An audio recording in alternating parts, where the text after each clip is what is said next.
Ladies and gentlemen, up to 2017, Simba Arati had made very tangible decisions in relation to his political future. Decisions that made him a very strong leader nationally. In Nakuru here, I could meet people who talk about Simba Arati as the future president. People felt like he could be even the governor of Nairobi. Others saw him as a potential presidential candidate even in 2032. In fact, some of them were comparing him and Natembeya. Now, what are some of these decisions that Simba Arati made? One of them, it is to stick with Raila Amolo Odinga. Sticking with Raila Amolo Odinga all through proved some loyalty to him. And as a result, he could get support from the Luo Nyanza people. So in a scenario where Simba Arati wants to vie for president, he could have gotten the Gusii community and of course the Luo Nyanza as a starting base for him. So he could have been a Nyanza region leader. Also, the Western people had gotten attracted to Simba Arati. They liked him a lot. I remember when we had the gubernatorial elections after the 2022 general elections, it is Simba Arati who led the campaigns there and they won for Fernandez Baraza. That showed that Simba Arati had gotten some political strength across Nyanza, Western, and Nairobi. But now, after the 2022 general elections, ladies and gentlemen, Simba Arati has made some mistakes that have cost him politically. And this one is whether he likes it or not.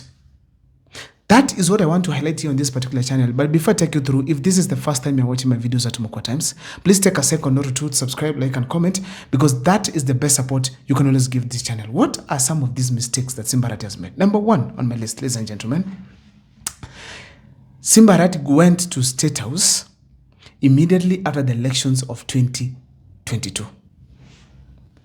And going to State House at that time, it is when ODM had lost, Raila had lost, the Azimio had lost. Amongst all other governors, Simba Arati was among the first to go to State House. And in fact, that killed his popularity. I remember even Raila Amolo Odinga when he came to Kisii, it was forced to Edwin Sifuna to warn him and tell him, Simba Arati, you cannot go to State House to look for development projects, yet you have money for the Kisii County. Simba Arati gave an excuse that he was going to look for money to actually ask William Ruto to get a loan to build a big hospital within the Gusii region. Ladies and gentlemen, that was the first mistake that Simba Arati made. And in fact, that mistake led him to be relevant within the ODM party. That's why he could not even become the chairperson of the ODM party after Mbadi had been nominated to be the cabinet secretary for treasury, regardless of being the vice chairperson for John Mbadi.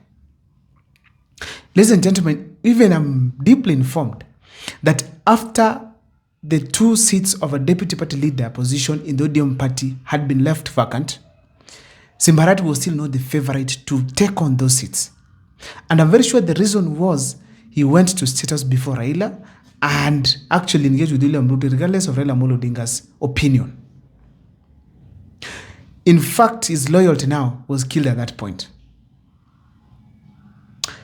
Number 2 mistake that Simba Arati made is this.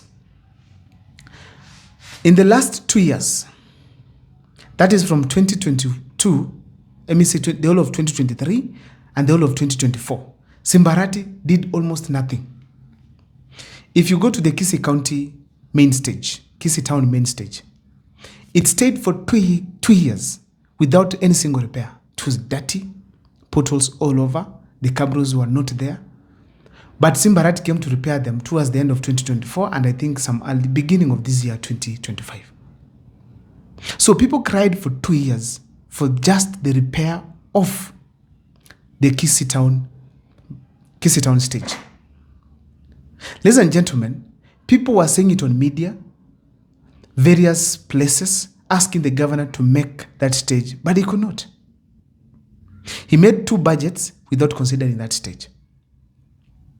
That was not the only mistake at that time. Simba Arati did not also do anything as far as the Kisii County is concerned, more especially the Kisii Town. And I'm telling you, the narrative changed in Kisii Town that Simba Arati is one term. They are tired of him. They do not want him. He's not a good leader. Until this 2025, it's when he has started putting cabros in some pavements which had gotten spoiled and had stayed like that for 2 years. But when I go to the Kisii residents and talk to them, you can tell closely that they are saying Simbarati ameshindwa kazi. So he allowed the idea that he's not a performer to get into the people's mind. That was the second mistake. Number 3, he has abandoned the Gusii community. Simbarati would like to be the president of this country. But if he does not support Dr. Okengo Fred Matiang'i now, if he does not listen to the people of the Gusii region now, how does he expect to be listened to in the future? How will he tell the people, unite and support me?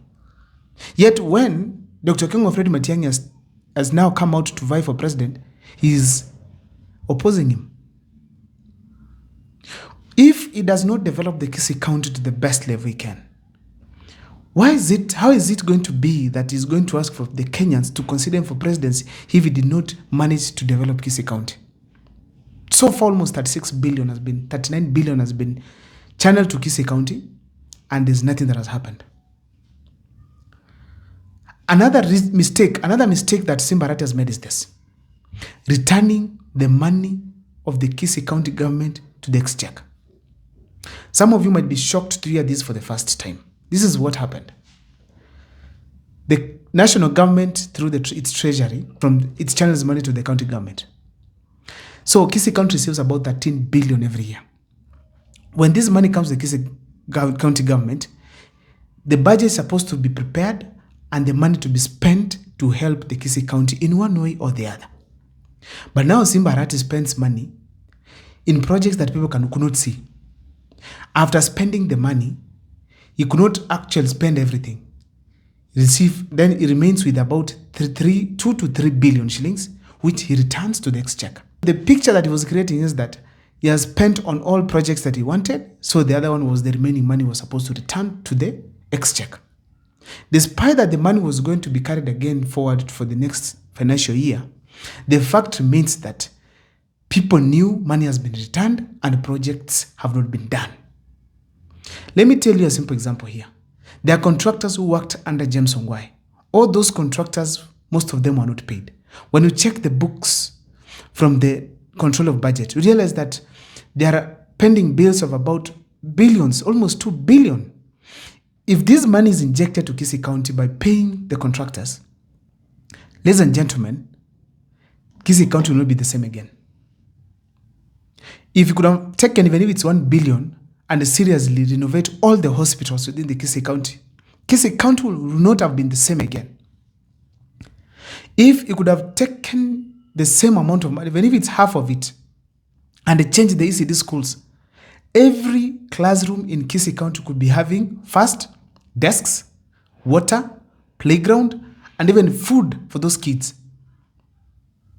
But now Simbarati opted to return the money to the exchequer. That was the biggest mistake, because the narrative is across Kisii that he returns money to the national government. Ladies and gentlemen, the other thing he did is fake promises. This might sound funny to you, but it is true. Simbarati one time he came out in Kisii and said in front of President William Ruto, he has built 100 classrooms. And I once did an interview with one of the MCAs in Kisii, who is actually planning to go to State House as well. And he told me Simbarati had not built any classrooms. It was this year he was starting to build them across in his constituency. But according to Simbarati, he was saying that he had built 128 classrooms in 1 year, which did not happen. Fake promises and lies.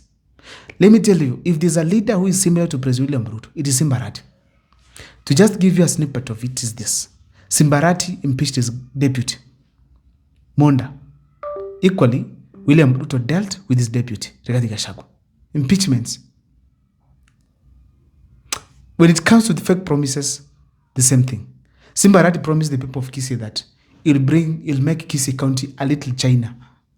I don't know what is your take about what is happening to State House, but in the comment section, share with me on what you think, and also share with me on the state of Simbarati's politics. I don't know how his future is, but please feel free to share with me. See you next time.